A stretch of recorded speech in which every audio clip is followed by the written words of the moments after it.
gusta conducir con calidad y estilo. Busqué en muchos lados y Dunamis es el mejor rentacar. No solo los mejores autos, también 20% más económicos que la competencia. Soy Daniel Fuensalida. Yo uso Dunamis Rentacar. www.dunamis.cl.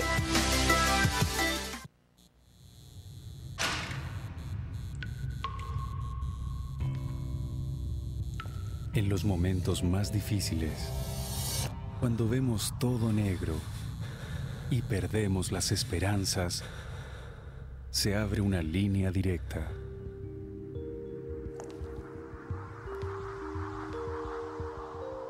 Llámanos.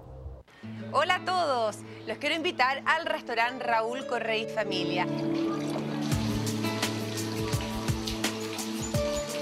Chanchito al horno de barro, una paletilla de cordero traída directamente de Murcia, España, buenísima. Tilapia porteña, el tradicional canastillo de papitas hilo relleno con ostiones y camarones a la crema. Todo esto y mucho más lo puedes probar aquí en Raúl Correa y Familia. ¿Conoces ya el maridaje gourmet? Métete a www.raulcorreayfamilia.cl. Los esperamos de lunes a domingo, almuerzo y comida en Avenida Las Condes, 10.480 a Pasos de Estoril. Haz tu reserva al 2243-4747. El estudio jurídico Schilling Abogados es un moderno bufete ubicado en la entrada de la dehesa. Defiende los derechos de las personas y es dirigido por el reconocido litigante Mario Schilling y cuenta con un staff de abogados asesores en las áreas de litigación penal, laboral y civil. El estudio jurídico Schilling Abogados evalúa los casos antes de ser asumidos. Nuestro estudio jurídico no pretende convertirse en la oficina con la mayor cantidad de clientes de Chile, sino en el estudio jurídico con más empatía y comprensión por el ser humano que recurre a nosotros.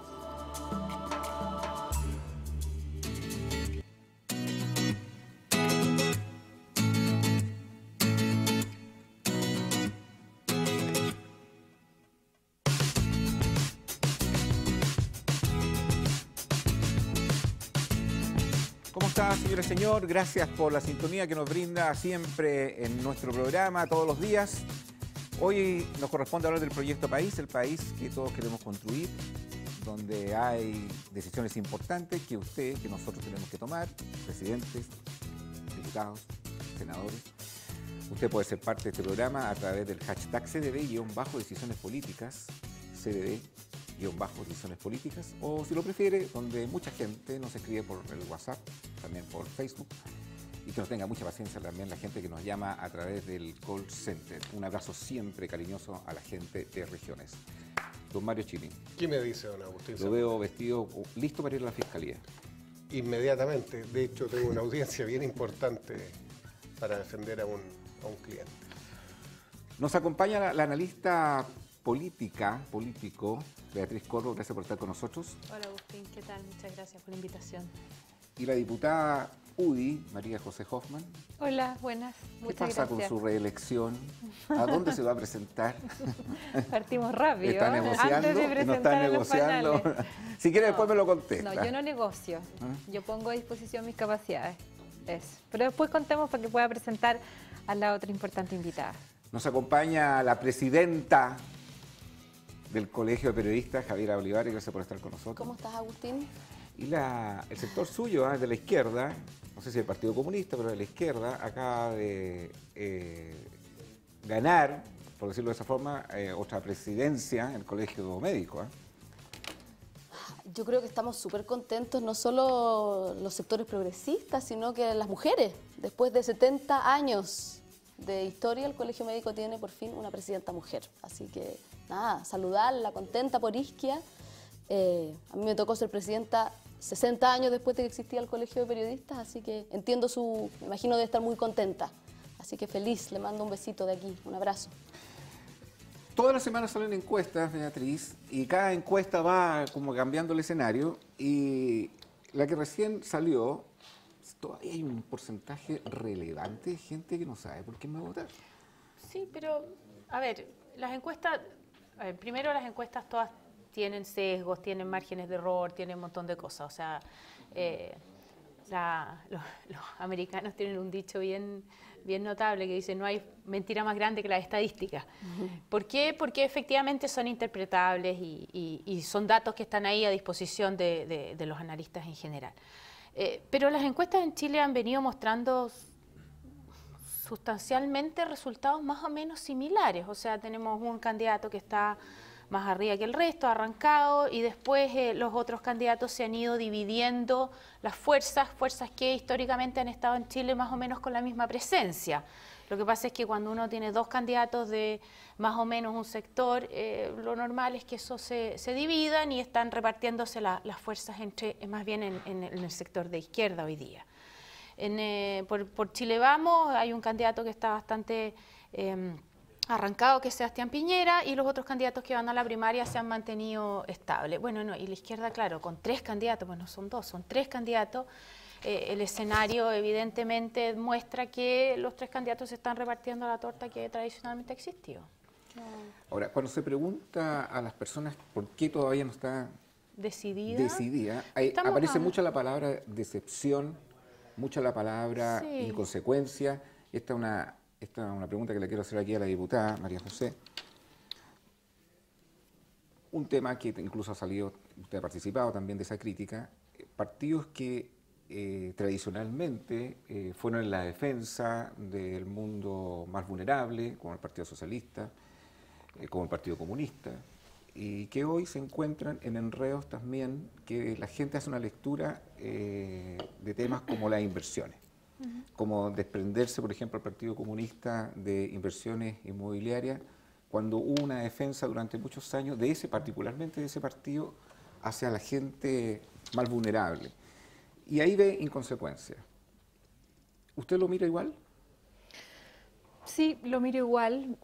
A mí yo creo que la última elección quedó más que claro que efectivamente siempre había habido un mito sobre que la derecha se llevaba toda la recaudación a la hora de las elecciones.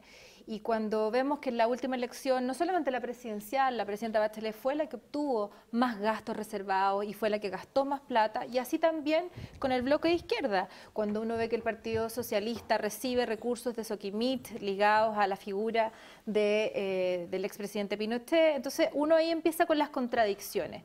Yo no tengo ningún problema con el patrimonio que tienen hoy día el Partido Comunista y el Partido Socialista. Sí, me parece curioso y creo que hay un doble estándar tremendo, porque además ellos, sobre todo en el Partido Socialista, cuando critican especialmente al capitalismo, pero usan las reglas del mercado, o al mismo tiempo hoy día están convertidos en especuladores de la bolsa, que hay un doble rol cuando son en el fondo empresas que son hoy día subsidiadas por el Estado. Entonces hemos visto una inconsecuencia que son cosas distintas en el Partido Socialista y también en el Partido Comunista, cuando uno ve la cantidad de inmuebles que ellos tienen. Y yo le quiero ser muy sincera, Agustín. Piense usted, si el presidente Piñera le hubiese dejado todo su patrimonio a un militante para enfrentar todo lo que tiene que ver con el financiamiento de los partidos políticos, ¿usted cree que hubiese sido a un militante además donde lo pagan las cuotas que quiere, donde tiene prohibición de enajenar durante 12 años? Eso es a todo evento un contrato simulado o en buen chileno un palo blanco. Entonces yo creo que está bien que den explicaciones sobre eso. ¿Usted se refiere específicamente a la venta o al traspaso de los 3.500 millones de inmobiliario del Partido Comunista a una sociedad llamada Progreso? A eso me refiero, sí. El otro día Camila Vallejo me explicaba que era una sociedad. Yo me parece muy bien que haya militantes comunistas que tengan ese patrimonio para poder comprarlo. Pero efectivamente cuando usted pregunta, aparte de la decepción, así como hay decepciones también de mi sector, también hay decepciones sobre todo con lo que tiene que ver con la relación con el dinero. Cuando se critica tanto el capitalismo, cuando se ha criticado tanto el lucro, y han actuado básicamente como especuladores de la bolsa y especuladores inmobiliarios, igual como funciona el mercado. Javiera, si hay algo cuando comienza todo el proceso del financiamiento regular de la política, efectivamente el sector de la nueva mayoría, el sector de izquierda, fue muy violento con relación al mundo de la derecha, particularmente el mundo de la UDI, y después, cuando se va avanzando en el caso Penta, se va viendo que están involucrados incluso otros sectores que no solamente tienen que ver con la derecha, sino también tienen que ver con el sector de la nueva mayoría. Cuando sale el caso de las inversiones del Partido Socialista, nuevamente dice, bueno, no hay ninguna diferencia entre lo que criticó un sector de extrema izquierda a un sector también de extrema derecha. Y ahora aparece esta situación que involucra también al Partido Comunista. Vuelvo a colocar la palabra, decepción, inconsecuencia, más que usar la palabra ilegalidad, porque no creo que esté esa palabra involucrada en todas estas transacciones. Pero cuando ha habido un discurso, sobre todo el Partido Comunista, en la defensa del mundo más vulnerable, y se encuentra que también las operaciones que hacen son similares a las que podría hacer legalmente cualquier sector de la derecha. A mí me parece que haces afirmaciones que están equivocadas, Agustín, porque tú partes de una premisa distinta de la mía, y creo de la mayoría de los ciudadanos que conocen al Partido Comunista. Un paréntesis más, yo traigo la opinión de la gente, pero no es mi opinión personal.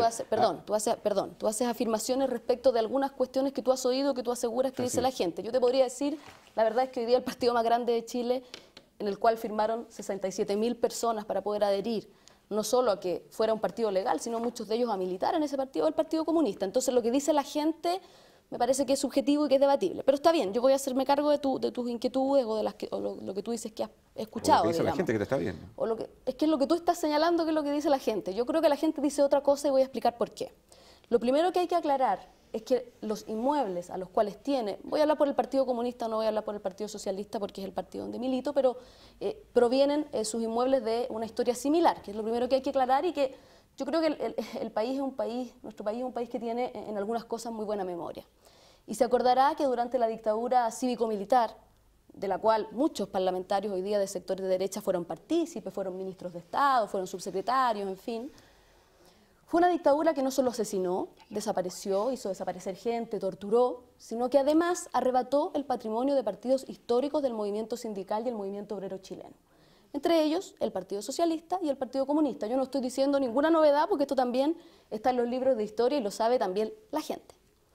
Dentro de estos patrimonios, que evidentemente estamos hablando de partidos que eran mucho más grandes de lo que eran ahora, ¿no? Con una central unitaria de cientos de miles de trabajadores afiliados, con sindicatos importantes, estamos hablando de un patrimonio de sedes de partidos que habían de Arica a Punta Arenas, en muchos lugares, entonces efectivamente era un patrimonio importante. Ese patrimonio fue arrebatado, quitado a estos partidos, y cuando, dado el avance de la transición democrática, en algún momento, no tengo el año exacto, pero si no me equivoco a inicios de los 2000, ¿o no? Sí. Aproximadamente a inicios de los 2000, en ese entonces el gobierno democráticamente electo decide retornar, devolver estos patrimonios a estos partidos que habían sido, digamos, usurpados de sus digamos, bienes para donde estaban sus militantes en las distintas sedes. Una vez que esto ocurre, con la nueva ley de partidos políticos, yo estoy siendo muy didáctica para que no nos confundamos, porque aquí no hay ningún enredo, como se ha señalado acá. Una vez que se recuperan estos patrimonios, a propósito de la nueva ley electoral, deben ser enajenados, porque los partidos ya no pueden tener este nivel de patrimonio. Y en esa medida, lo que hacen los distintos partidos, obviamente no lo pueden guardar debajo del colchón, tienen que venderlos, y ahí se toman distintas alternativas. Obviamente a mí no me parece adecuada la alternativa del Partido Socialista, no soy probablemente quien para opinar, porque no milito en ese partido, pero en cambio lo que hace el Partido Comunista es que vende ese patrimonio.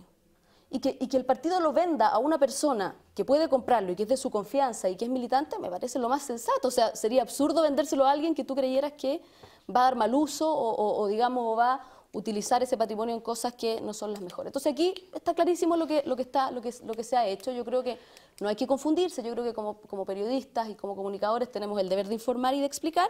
Y yo creo que la gente será su propia claridad. Yo solamente termino diciendo, Agustín, que yo creo que lo que sí comparto y que se ha señalado acá es que yo creo que en algún minuto, y queda en evidencia, digamos, el modus operandi de hacer política por la mayor parte de los partidos, digamos, que tuvieron mucha representación parlamentaria a propósito del sistema binominal, estuvo vinculada con intereses económicos. Y eso es real. O sea, por eso hoy día tenemos parlamentarios desaforados que están siendo investigados, por eso hoy día tenemos, ¿verdad?, gente procesada a propósito del caso Penta y el caso CQM. Eso me parece que es real. Y lo que yo creo que la gente ha dicho públicamente, a través de encuestas, a través de votaciones, es que no quiere más esa forma de hacer política. Hablando de la forma de hacer política y que, Javiera, tú misma mencionas la palabra lo que opina la gente, yo me refiero también a lo que opina la gente. ¿Ah? Y cuando ocurren esta cosa que pasa con el Partido Socialista o con el Partido Comunista y que puedan decir esto es legal, nos fuimos lo prolijo que deberíamos haber. Es que a mí no me parece que no es prolijo vender un patrimonio, por eso que discrepo de tu perspectiva, no entiendo qué es lo no prolijo. Voy a otra pregunta. ¿Ustedes creen, quizás la pregunta tiene que ver más bien con un analista político como Beatriz, lo que piensa Mario Schilling, ¿ustedes creen sinceramente a la gente que está indecisa, que no sabe por quién va a votar, cuando ve esto en la prensa, cuando uno se formará su propio criterio? Claro. Obviamente tú tienes que hacer un esfuerzo por decir, yo no veo ningún problema en esta operación. Es que no hay que hacer ningún esfuerzo, creo que está claro. Creo que está claro qué partido responde a qué modus operandi. Eso es lo que va a decir la gente. Honestamente, o sea, vuelvo a la pregunta también a todos los que estamos participando en este programa. ¿Usted cree, señora, siga ahí participando a través de las redes sociales, que tiene cero efecto esto para las personas que van a votar? Que no tiene ningún efecto cuando ve un sector y otro sector involucrado en estos temas. Por supuesto que produce ruido y puede producir confusión, pero acá hay una cosa que es bien clara. Yo cuando era niño y asistía a la iglesia encontraba que era fantástico esto de que los curitas hablaran de ayudar a los pobres y de ser hermanos, etcétera, etcétera. Y de repente al crecer me voy dando cuenta que hay que poner plata en la iglesia y mientras van a dar la comunión y donde van a entregar el cuerpo de Cristo, supuestamente, llega una bolsita y hay que depositar dinero.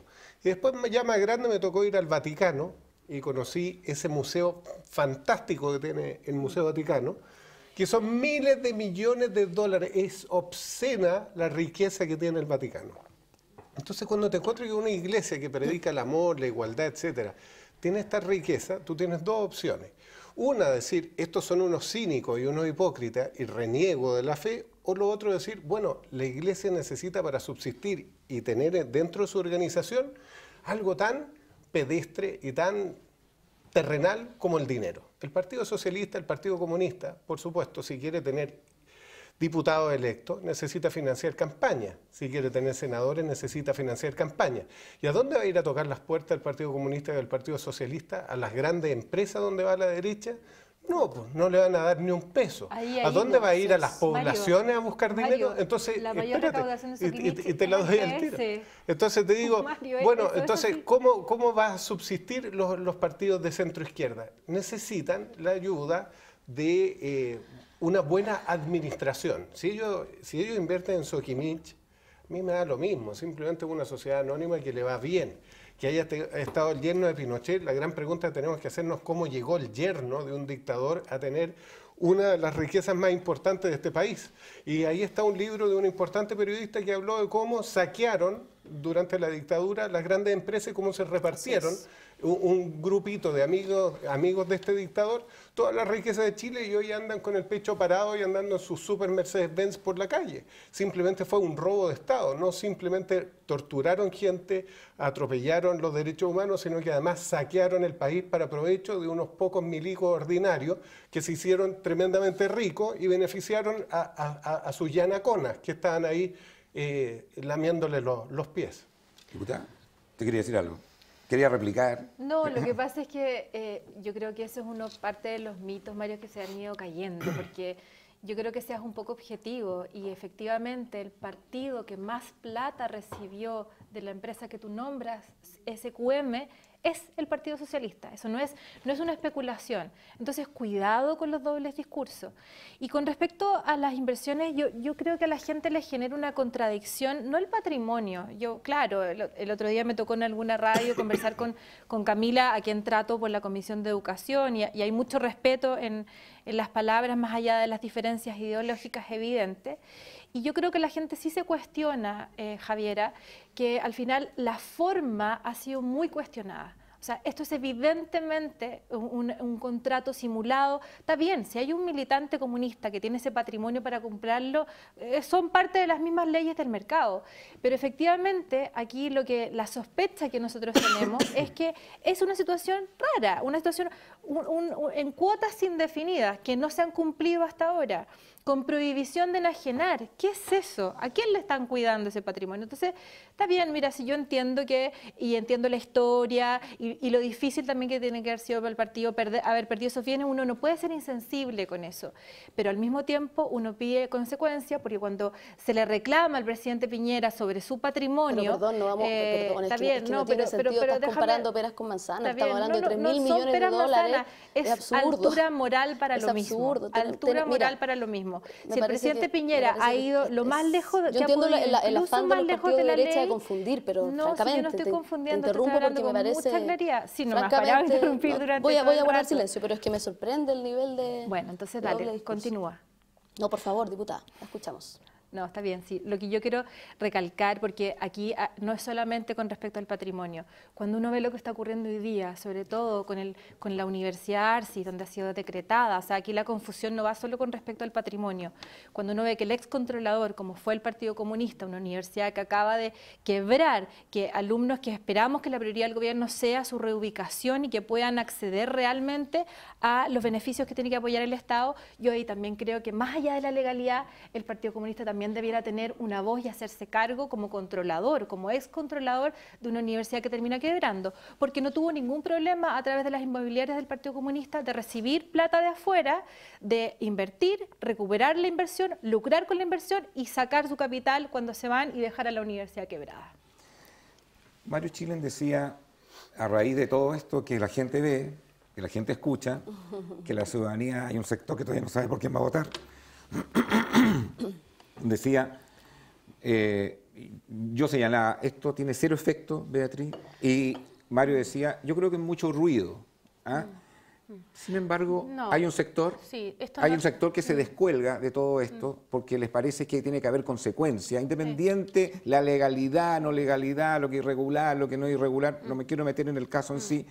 Y surge ese sector en marzo, porque hablamos de, así es, con un candidato, con dos candidatos, que se llama Frente Amplio.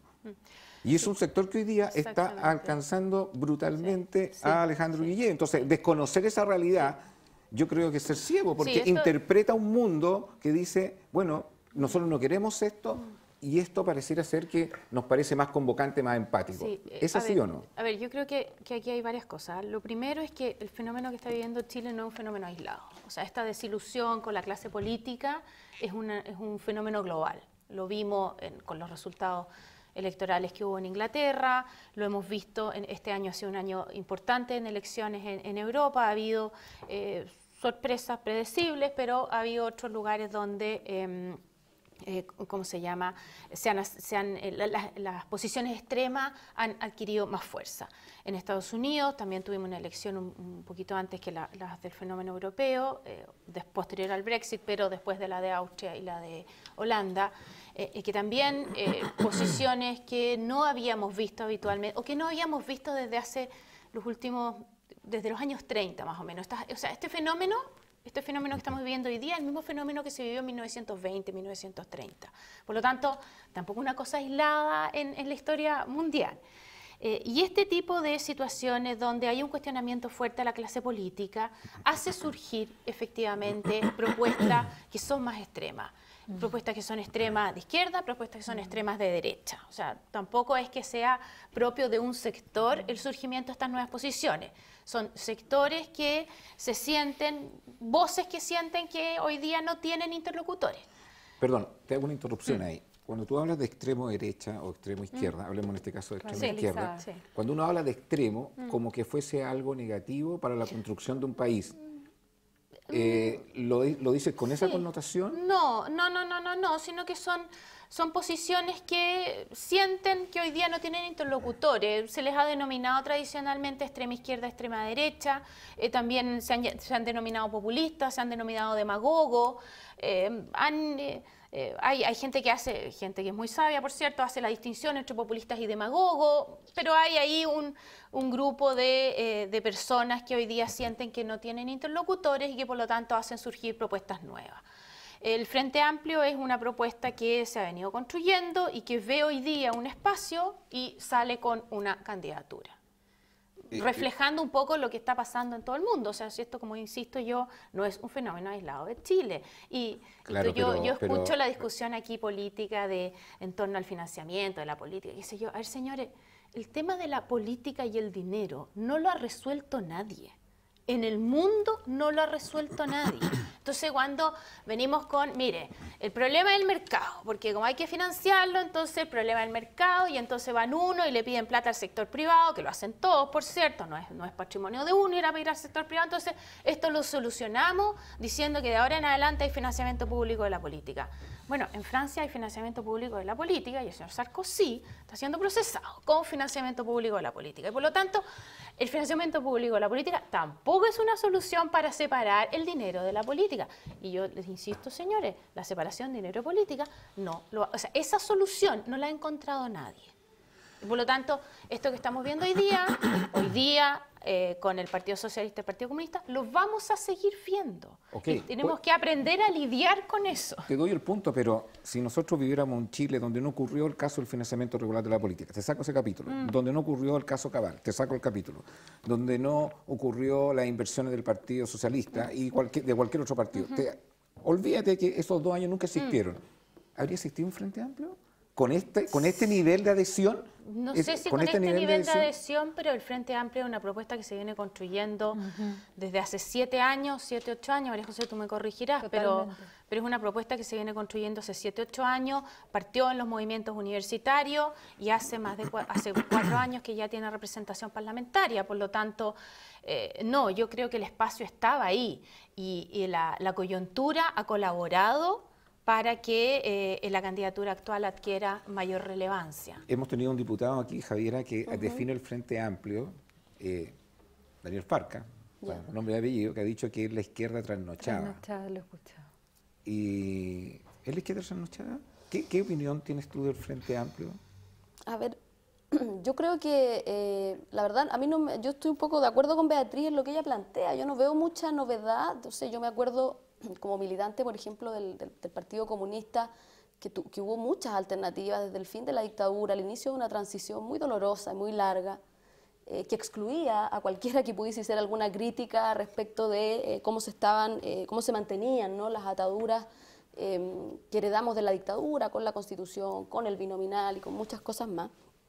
Y eso tuvo distintos nombres, se llamó Juntos Podemos Más en algún momento, en otro tiempo se llamó País, es decir, ha tenido varios, no recuerdo ya bien Maíz.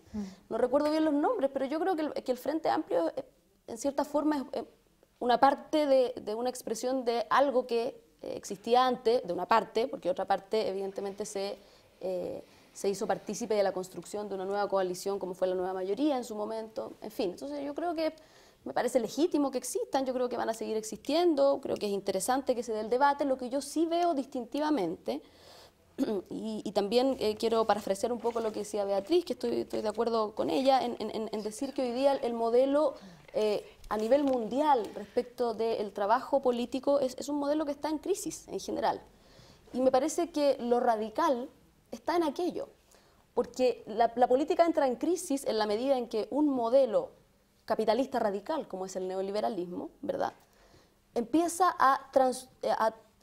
diría yo, como pasar por alto valores que antes eran los valores que sustentaban el trabajo político, que para algunos lo siguen haciendo, lo siguen sustentando, pero que obviamente hoy día pasan a ser aparentemente menos relevantes. Yo no sé si ustedes se acuerdan, lo hemos discutido aquí antes, que a inicios de los 90, cuando, digamos, el mundo cambia, alguien hablaba del fin de la historia, ¿no? Francis Fukuyama, sí, que hablaba del fin de la historia, y entonces ahora llegaba un modelo pero que resolvía todos los problemas, donde ya la solidaridad pasaba a ser una palabrita que se usaba menos versus la transacción mercantil, el exitismo, ¿no?, quién tenía más. Entonces, me parece que lo que hace crisis en la política, sin perjuicio de que puedan haber también otras razones, creo que una central es cómo este modelo radical capitalista ha hecho que la gente no entienda la importancia de organizarse y de valorar que exista un partido que efectivamente requiere de tener un patrimonio mínimo para poder existir, porque es importante participar. Y lo digo esto como dirigente social, Agustina, a mí me pasa,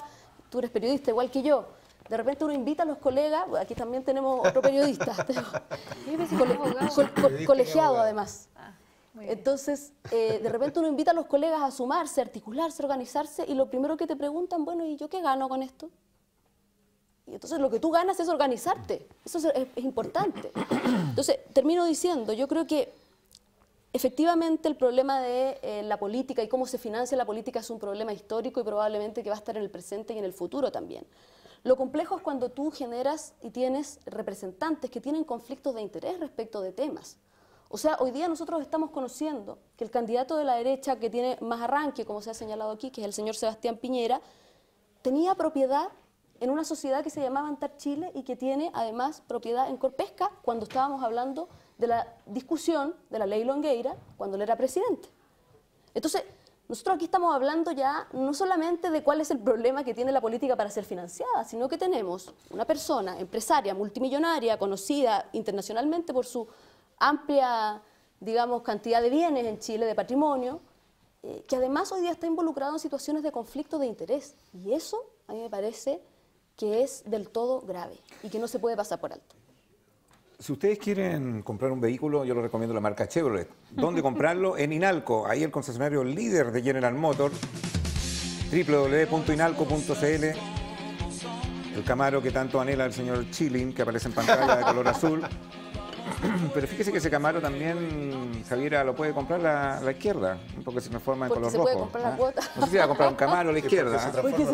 Pero bueno, pero sí, hay gente que le gusta un Camaro y lo puede comprar en www.inalco.cl, vehículo lo deja en parte de pago y se lleva un vehículo espectacularmente nuevo.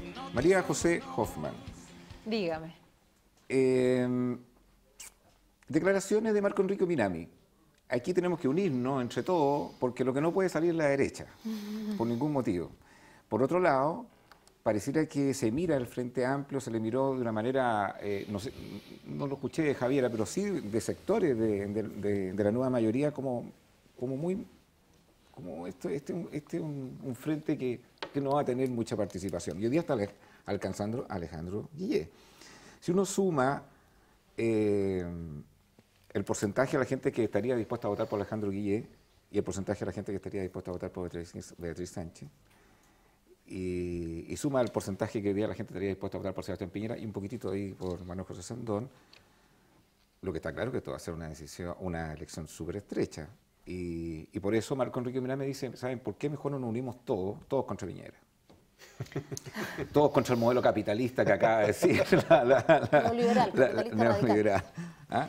¿Sabes lo que pasa, Agustín? Yo siempre he dicho que va a ser una elección estrecha y eso no hay ninguna duda. O sea, tener la soberbia. Hoy día yo siento, sí, que en mi sector hay un cierto exitismo porque efectivamente Piñera ha venido punteando las encuestas permanentemente en todas.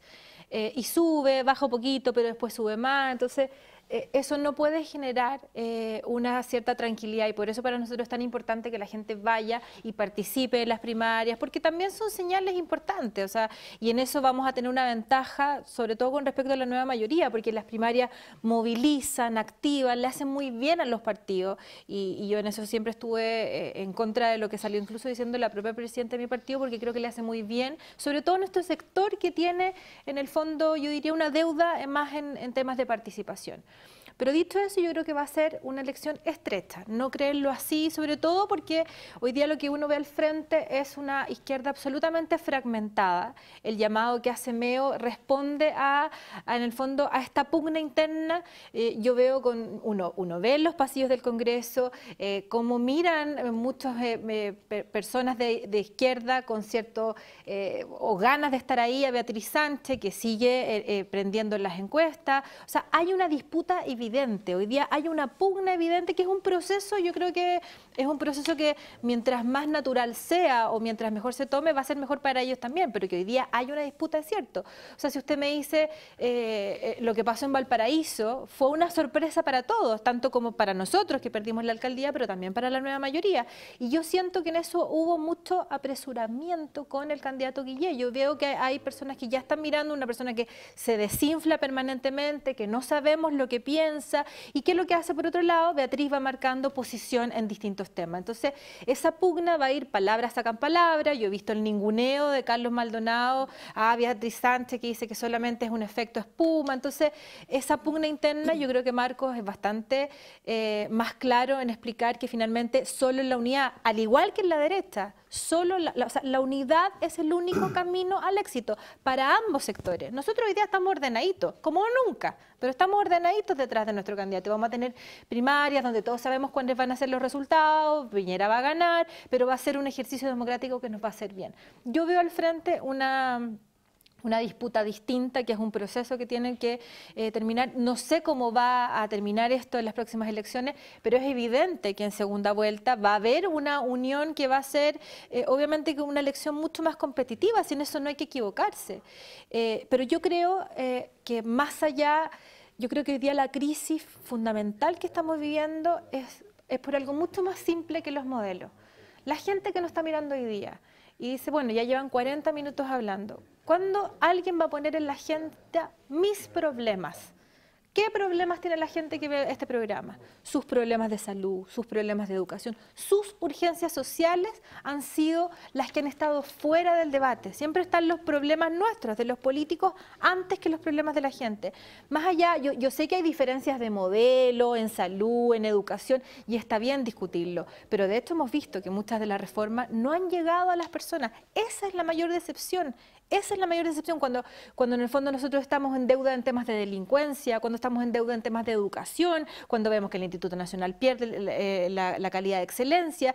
¿Te fijas? Esos son los problemas que la gente quiere que los solucionemos. Y en la medida, creo yo, y esta es mi humilde opinión, que nosotros nos conectemos con esas urgencias sociales, creo que también estamos dignificando nuestra acción y haciendo que la gente vuelva a confiar. Cuando dio una oportunidad, tanto de la nueva mayoría como de 4 años de la derecha, de construir un país más igualitario, un país de menos concentración del poder económico.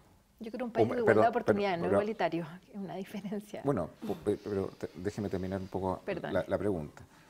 Un país donde hay una salud decente para todos, un país donde se resuelva finalmente el tema de la delincuencia. Y uno escucha estos mismos discursos en un año de elecciones, tratando de empatizar con la ciudadanía, pero ¿por qué tendré que darle el voto a estos dos sectores que en 30 años no me han resuelto los problemas? ¿Por qué? ¿Por qué tendré que creer en eso? Y además, involucrado en situaciones que me parecen absolutamente cuestionables desde el punto de vista ético, moral, como quieran llamarle. ¿Y por qué? ¿Por qué? ¿Por qué si no lo resolvieron en 25 años, por qué tendré que lo tendrán que resolver ahora? Y ahí surge gente desmarcada de los dos sectores que dice, denos la oportunidad a nosotros. Entonces, dos preguntas en una. Yo creo que sería ingenuo no pensar que ese movimiento, sea en esta elección o en la próxima, va a ser un movimiento relevante en el país. Es un movimiento relevante. Es que lo era menos relevante antes de los casos del financiamiento irregular de la política. Es cosa que miren las estadísticas atrás. Es así, no existía. O sea, esa es la verdad.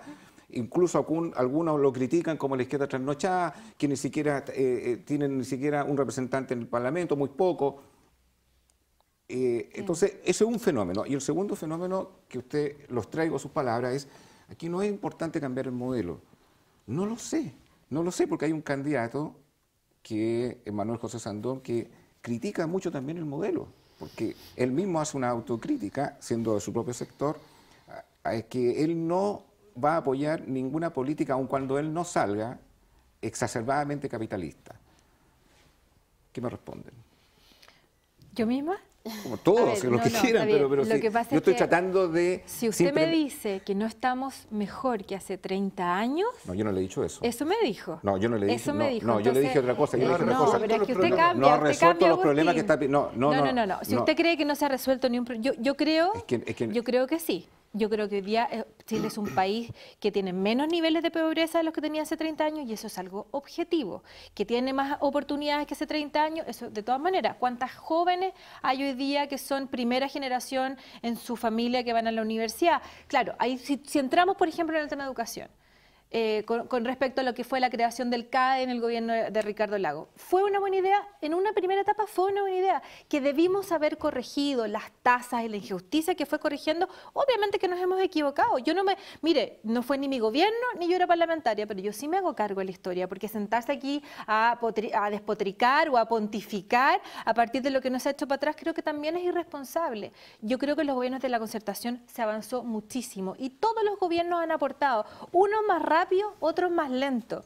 Y yo sí veo, y es evidente que este movimiento del Frente Amplio venía hace mucho tiempo fraguándose. Es cierto que por la coyuntura, como lo decía Beatriz, tuvo en el fondo una efervescencia mucho mayor, pero mire, yo de repente converso con el diputado, con Gabriel Boric, y me dice, y dan peleas que yo francamente admiro bastante. Lo dijo Jaime Belolio en nuestra interna dentro de mi partido, que era la nueva izquierda, que nosotros era con la que nos íbamos a enfrentar como adversarios políticos. Eso va a ser así. Y la disputa que estamos viendo hoy día es un reflejo de eso. O sea, aquí no hay que cerrar los ojos ante la evidencia, pero esto venía desde mucho antes. O sea, levantaron muchas de las banderas que hoy día se están viendo y muchas de ellas las levantó, yo te diría que el primero que ha sido bien injusta la vida con él fue Marco Enrique Ominami.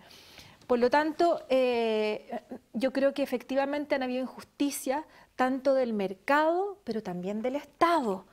Aquí no miremos para el lado con la incapacidad que ha tenido el Estado de responder muchas veces a los problemas sociales. Y nosotros lo que tenemos que hacer desde mi punto de vista... Ustedes fueron parte del Estado durante 4 años también.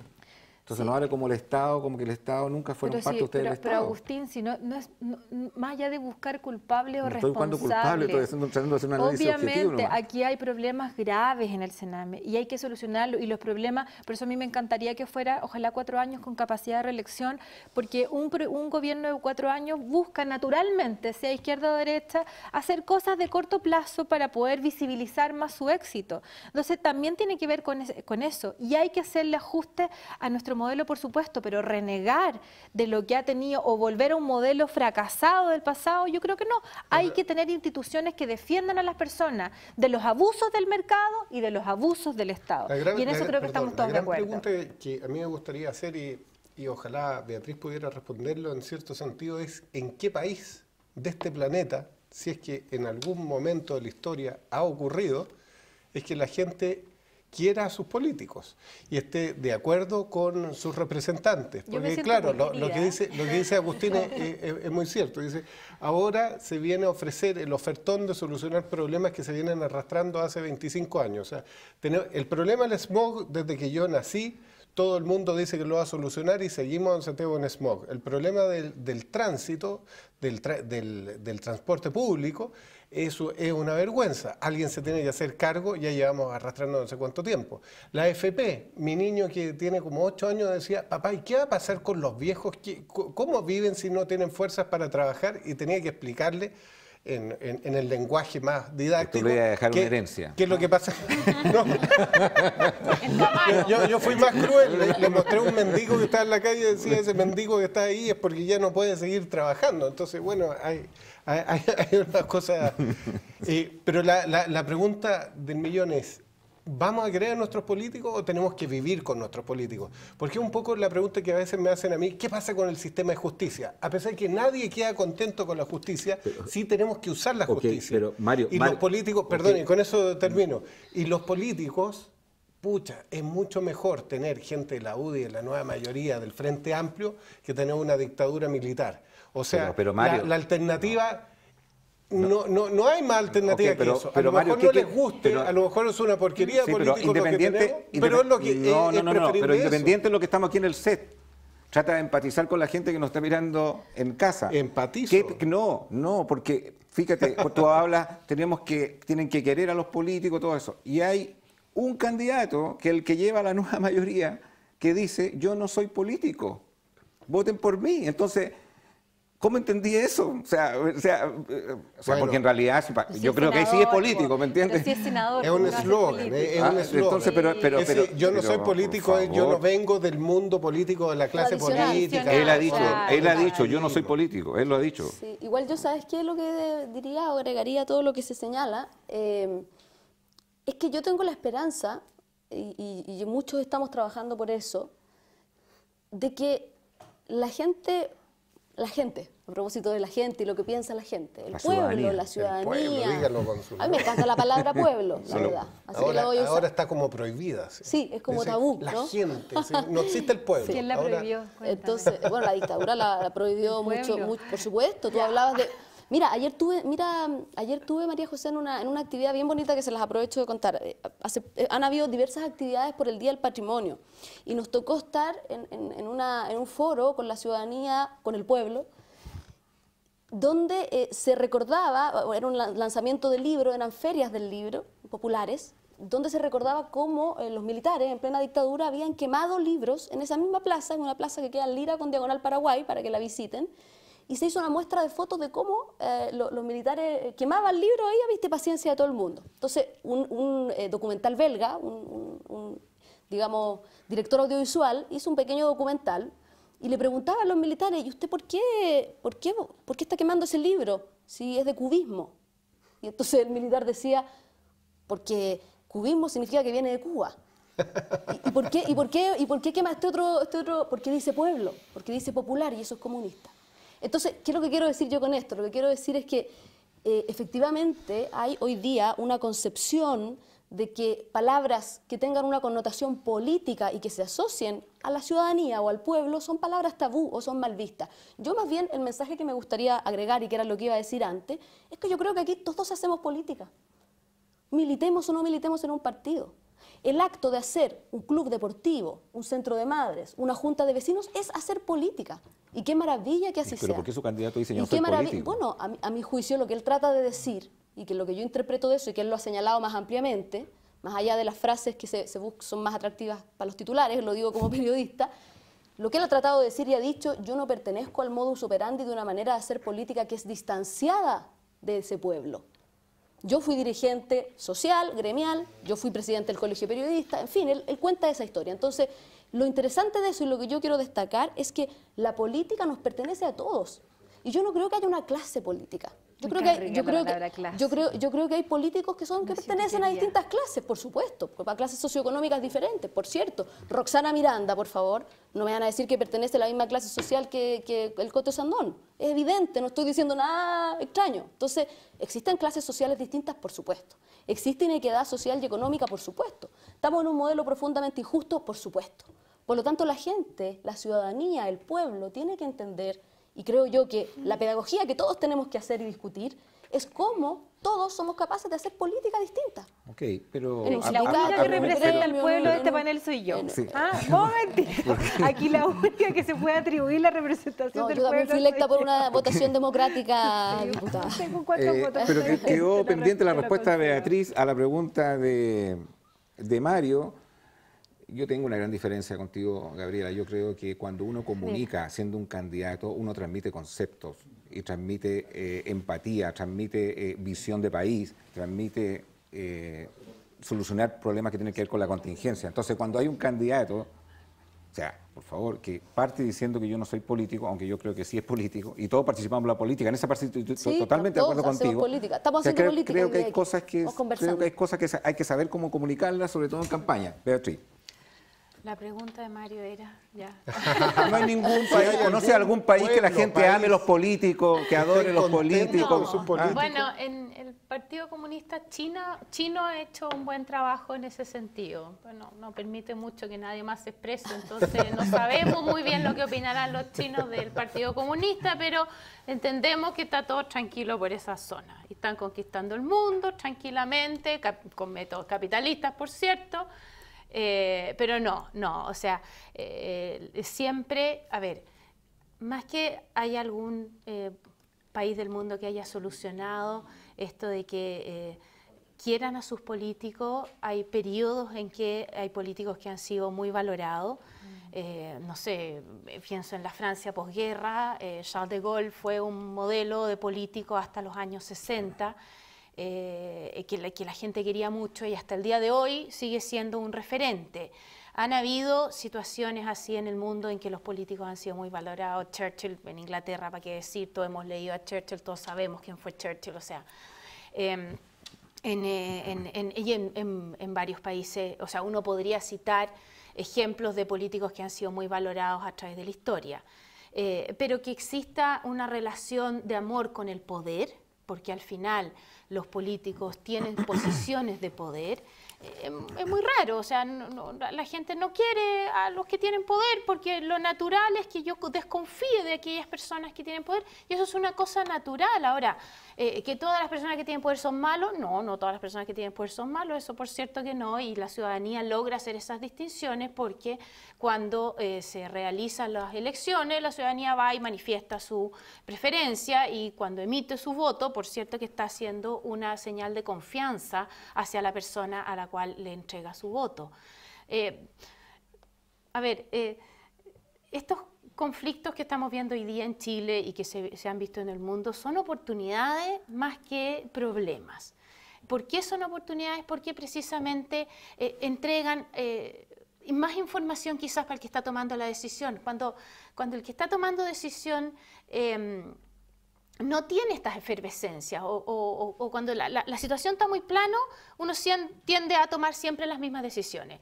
Cuando surgen estos movimientos efervescentes, en general el que toma decisión empieza a fijarse en cosas que eventualmente no se estaba fijando. Y el tener la oportunidad de fijarse en esas cosas te permite conectarte con lo que está pasando y quizás inventar rumbo.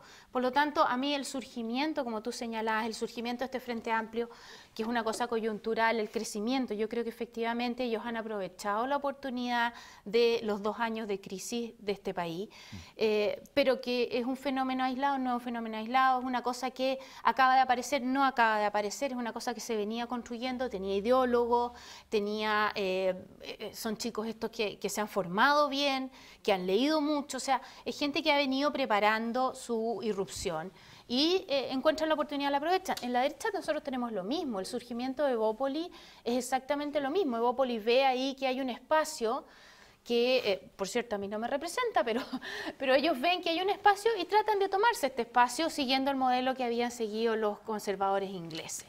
Y por lo tanto, son fenómenos que son buenos, son buenos para la política porque te remecen, te hacen fijarte en cosas que tú eventualmente no te estabas fijando, te reconectan con la ciudadanía porque te dicen, bueno, ¿por qué están surgiendo estas cosas? Quizás yo no he estado escuchando a estas personas que hoy día se están manifestando por estas otras alternativas. Yo le recomendaba una marca automotriz que era Chevrolet. ¿Y dónde comprarlo? En Inalco. Imagínense que ya lo compraron, el Camaro del señor Chilin. Y sale la concesionaria y lo chocan. ¿Qué hace? Por ser muy rápido. Usted no va a ocupar el Transantiago. Entonces, ¿qué tiene que hacer?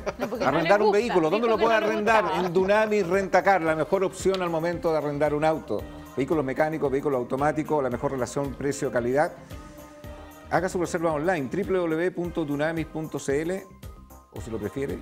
Yo vivo en Concepción, ¿habrá un Dunamis? Hay un Dunamis. En Viña del Mar también hay un Dunamis. Y en Santiago, en sus sucursales. Nos queda casi poco de programa. Usted quería agregar algo, diputada, pero los quiero... tan buena la explicación de la Bea que ya no es necesario, pero no, les quiero... Pero una pregunta muy... y también va para la Javier. ¿Lo que hay en la Araucanía es terrorismo? Uy, qué difícil hablar de eso en un minuto. Bueno, no lo sé, porque la gente está interesada en eso. Porque en este programa lo ve mucha gente de Concepción, mucha gente de Los Ángeles, mucha gente de Temuco. Durante mucho tiempo se dijo, esto no es terrorismo, ahora salió el ministro diciendo que sí lo era. ¿Es o no es terrorismo? ¿Y cómo se resuelve? A propósito de resolver los temas. Un comentario breve. Hay una dicotomía bien curiosa que yo, la verdad, no la entiendo tanto, pero cuando esta evaluación negativa de los políticos es totalmente contradictoria con la que tiene cada uno de sus parlamentarios en su zona. O sea, ahí hay un punto, generalmente el Congreso, la masa, digamos, está mal evaluada, pero hay un reconocimiento a la labor que hace cada uno del sector que sea en cada uno, y eso yo creo que habla bien. Yo concuerdo con Javiera cuando en el fondo ella como candidata además quiere sembrar esta esperanza y probablemente mirando al mundo al revés, no tengo ninguna duda que vaya a ser así, y yo creo que no tenemos que renunciar a eso por lo primero. Lo segundo, mire, es evidente que sí, y a mí lo que sí me llama la atención es evidente que sí hay terrorismo, hay intención de infundir miedo, pero mire, ni siquiera me voy a meter con eso, porque aquí probablemente Beatriz lo va a contestar mucho mejor que yo. Lo que me llama la atención es la ignorancia en este sentido que ha mostrado el candidato Guillé cuando dice que solamente puede hacerse por parte de agentes del Estado. Eso no es así y creo que ha quedado en evidencia. Como el Estado Islámico, dijo. No, es que lo que pasa es que se confunde, porque cuando hablamos se confunde con la ideología también sobre los derechos humanos, pero efectivamente aquí sí puede haber terrorismo por agentes que no sean agentes del Estado. Y esa ignorancia me llamó mucho la atención, respetando incluso que haya personas como por ejemplo Beatriz Sánchez que cree que no hay terrorismo, uno puede rebatirla, pero además reconoce al menos que pueden ser efectuadas por agentes que no sean del Estado. Me llamó muchísimo la atención la postura de Guillé, no por su postura, sino por la ignorancia de no saber que sí puede haber terrorismo. Lo digo porque la premisa, Javiera, la premisa, si hay terrorismo o no hay terrorismo, es si se implementa o no una ley, y que no es menor, y si se implementa todo un aparataje para solucionar el tema. ¿Hay terrorismo? ¿Hay terrorismo? Yo le estaba preguntando aquí al abogado, porque yo tengo al periodista abogado. Exacto. yo tengo entendido que efectivamente los tribunales internacionales definen la aplicación del terrorismo por agentes del Estado. Porque, a ver, hay dos cosas. No significa que no se pueda infundir terror. Por supuesto que han habido movimientos, o sea, lo que está pasando hoy día en Oriente Medio, sin duda, es una expresión de imprimir horror. Pero cerrar el debate de la profunda situación compleja y en la cual tiene mucha responsabilidad el Estado, con el pueblo mapuche, a la aplicación de la ley antiterrorista, me parece, pero el absurdo de los absurdos. En los tribunales en Temuco, yo trabajé en Temuco, justamente en la Fiscalía, hay muchos fallos donde excluyen de que sea comportamiento terrorista. Y analizando la ley de conductas terroristas que está actualmente vigente, no pertenecen esas conductas que obviamente son delictivas y que pueden sancionarse por el Código Penal a la ley especial de terrorismo. Si compara terrorismo islámico, terrorismo nacionalista de la ETA, eso provoca a toda la población un tremendo impacto. Lo que se produce en Temuco son hechos aislados, son hechos de delincuencia que por supuesto tienen un componente ideológico, pero está todavía en una fase embrionaria o sería un terrorismo en pañales. Y yo creo que sería interesante, Agustín, que pudiéramos debatir en otro programa más adelante. Pero ¿tú estás de acuerdo que...? ¿Cómo los agentes del Estado aplican terror cuando ingresan y allanan comunidades mapuche? ¿Cómo los niños son afectados por eso? ¿Cómo el tratamiento psicológico ha evidenciado que los niños quedan traumatizados por el nivel de violencia? Hay videos internacionales. ¿Pero tú coincides con las palabras del candidato Alejandro Guillé, que son los agentes del Estado nomás los que provocan terrorismo? Yo tiendo a pensar de que sí. Me gustaría leer más en tribunales internacionales que lo que dicen. No soy abogado. Cuando ocurrió el terrorismo, porque está definido así en Manchester, ahí no participaban agentes del Estado, entonces no me queda tan claro. Pero lo podemos diciendo que había me va a colgar el director. De terror. Pero que hacer otro programa que se va a llamar el terrorismo. María José, ¿algo que agregar en eso? Ahí está. O ya. Perdón. Más allá parece que los agentes del Estado. Eso es lo que usted piensa, por lo menos. No es lo que yo pienso. Aquí hay un derecho internacional y jurídico bastante claro y el afán que ha tenido de infundir terror, de infundir miedo, lo que ha pasado con la familia Luxinger, lo que vive hoy día en la Araucanía, la quema de los camiones, eso es terrorismo aquí y en la quebrada de la Jita. Sigue debatiendo por las redes sociales. El señor Schilling dijo que no es terrorismo. ¿Está de acuerdo con él? Nos vemos mañana. Chao, chao.